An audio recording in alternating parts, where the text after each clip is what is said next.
The Eagles are heading into the bye week with a ton of momentum, and the breakout of one specific player that nobody seems to be talking about should have the rest of the NFL terrified. Now, the Eagles may have just revealed their trade deadline plans, and the breakout of one said player could completely impact that.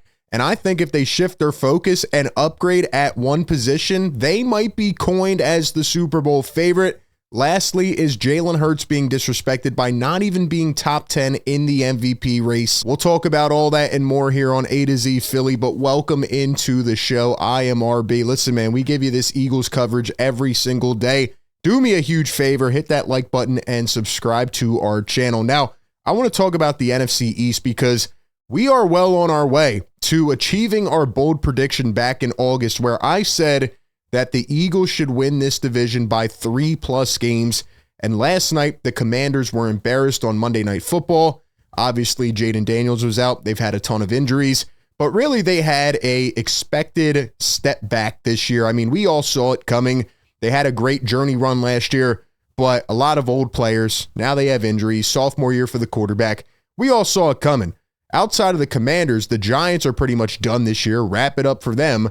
And the Cowboys are getting good quarterback play out of Dak Prescott, but their defense is historically bad. So the Eagles have a really good cushion, and now we need to look at the NFC as a whole because the Eagles are second, right behind the Green Bay Packers, who will play this week, I believe, against Carolina. And then these two teams will match up in a few weeks. So big time game coming up, but the Eagles are in a really good spot heading into the bye week, considering that for most of the season, they haven't even played their best football yet. And they are 6-2. But why are they getting going now? Well, it has been the offensive revelation by Kevin Patullo, and I said last week was his best game by far. I mean, it's not even close when you go back and you watch the film. And as Brendan Deek says here on Twitter, the Eagles offense finally got creative.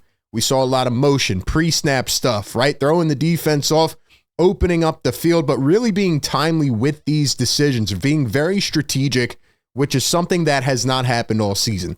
Kevin Patullo has not had this offense be unpredictable, and last week they were. Granted, it was against a bad team, but the Eagles offense finally went under center a lot more. 24 plays under center, 44% of the offense's yards came from under center, opened up a couple big plays. I mean, it's easy to see, man.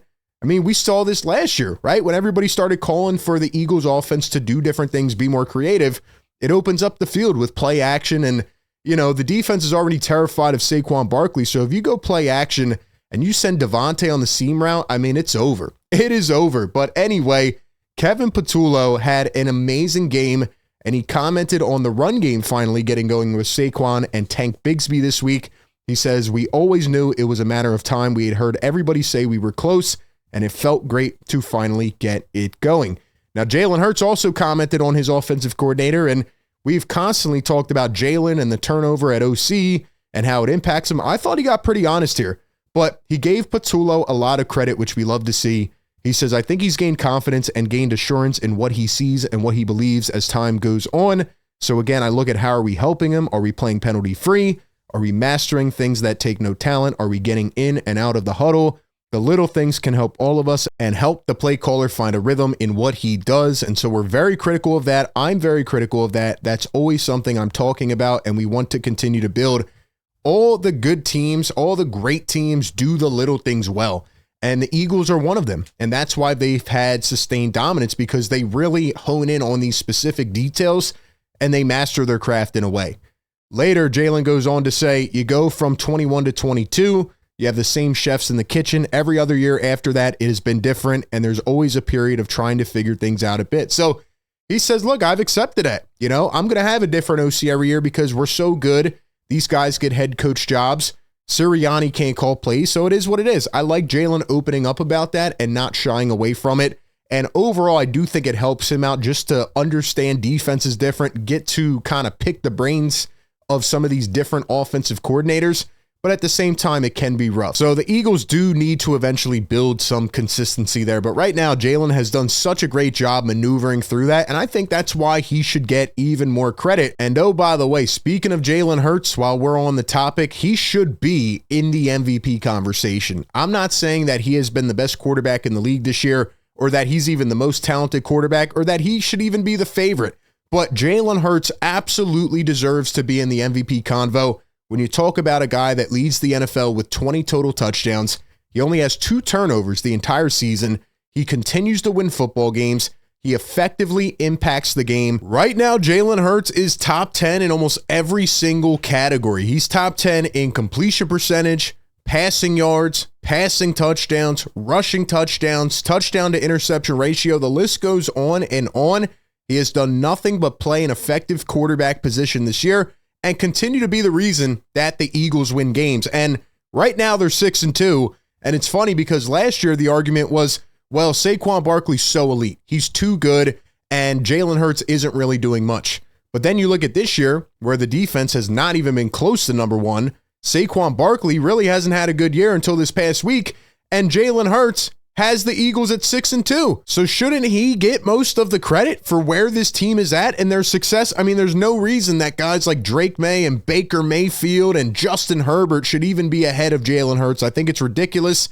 And if you don't think that Jalen Hurts should be in the MVP convo, then just admit it. You have a personal agenda against him or the Eagles at this point. Jalen Hurts is the first quarterback in NFL history with at least 15 touchdown passes, 5 rushing touchdowns, and 1 or fewer interceptions in his team's first 8 games of the season, per OJ Spivey here on Twitter. I mean, that's just unbelievable. He has done just an incredible job. And speaking of the other side of the ball, talk about an incredible job the last couple weeks. Jalyx Hunt is finally having his sophomore breakout, and it should put fear into the rest of the NFL. Jalyx Hunt over the last 2 games, 12 pressures, second in the NFL, by the way, in the last 2 weeks, 9 hurries, 3 quarterback hits, 1 interception, and 1 sack. He is absolutely cooking right now. The guy really is just a sensational story coming out of college. We really didn't know much about him, didn't have much tape on him. He transitioned from being a safety to an edge rusher at Houston Christian University. And this guy has been special. Late last season, after not really playing that much, he starts to emerge, helps the Eagles win the Super Bowl. And here he is yet again after a slow start, starting to break out yet again. And to be quite honest with you, if you asked me right now about the edge rusher group versus the cornerback group, I would say that neither are perfect, but I believe that the edge rushers can get to where they need to go by the end of the season. And you take into account, again, the way Vic Fangio likes to design his defense, he's very reliant on a lockdown back end in the secondary. He doesn't even have to rush the quarterback that much. These front 4 can get pressure. And as Vic Fangio said today, quote, "We are in good shape," when talking about the edge rusher group that is getting back after the bye. You think about your leader, Nolan Smith. Now you have Brandon Graham. So I think with the emergence of Jalyx Hunt, these guys are getting to where they need to be. I'm not that concerned anymore about them. But when you think about cornerback, if you asked me, hey, do you believe that they can get to where they need to go by the end of the season? I would still say no. I wholeheartedly believe in Quinyon Mitchell. I believe in Cooper DeJean, but I still will not get to the point of believing in Adoree Jackson or Kelee Ringo. We haven't seen enough of Jacorian Bennett. So if I'm Howie Roseman, I am doing everything in my power right now to trade for a dominant second corner. And if they do that, I think this team should be the Super Bowl favorite. Vic Fangio's asked if he's good with his current personnel at edge rusher. He says, quote, "We have to be." And in addition to that, he says Cooper DeJean is a damn good nickel cornerback, one of the best in the NFL. He does not want to take one of the best at a position and put him in another spot. I said that earlier in the year, right? If it ain't broke, don't fix it. Don't mess with the flow that Coop has going on right now in his first 2 seasons. I think Vic is on the right mindset. Let Howie do his thing, get another corner in here and make it happen. And speaking of which, the first cornerback trade happened, I think it was a couple days ago at this point, but the Titans sent Roger McCreary to the Rams for a conditional 5th and 6th round pick swap. So not the best on the market, but pretty solid piece, right? And the Rams strike first. There's still a lot of other guys out there, and we'll talk about some later this week. But I will continue to reiterate that Denzel Ward makes the most sense. The Browns have plummeted again. Myles Garrett hates them, and they're not going anywhere. So why not trade Denzel Ward to the Eagles? Already restructured contract. The team's an absolute mess, and the Eagles have a huge need. He's 28 years old, and this would really be the cherry on top for the Philadelphia Eagles. Nonetheless, the Eagles are putting all of the pieces together. Yes, they're going to have to go out and give assets to get one of these big players, but I'm willing to do it because the Eagles have a team that is good enough to repeat as Super Bowl champions, and they need to put themselves in the best position to do so by the time we get to this trade deadline. So I think corner, again, has to become the main priority right now instead of edge rusher, and I think Vic Fangio will have those guys playing where they need to and getting to the level they need to by the time we get to the playoffs. Lastly, Zach Ertz becomes the 6th tight end in NFL history to reach 800 catches. Big milestone for him. I think he's making the Hall of Fame. And forever a legend. Big time career for Zach Ertz. Glad to see him still playing at a high level. But ladies and gentlemen, that is where we are at. It is all coming together for the Philadelphia Eagles. So the question is, what do they do next? How do they upgrade this team? Give me your thoughts down below. As always, appreciate everybody for tapping in. Be sure to like, comment, and subscribe. That being said, I will catch you on the next one.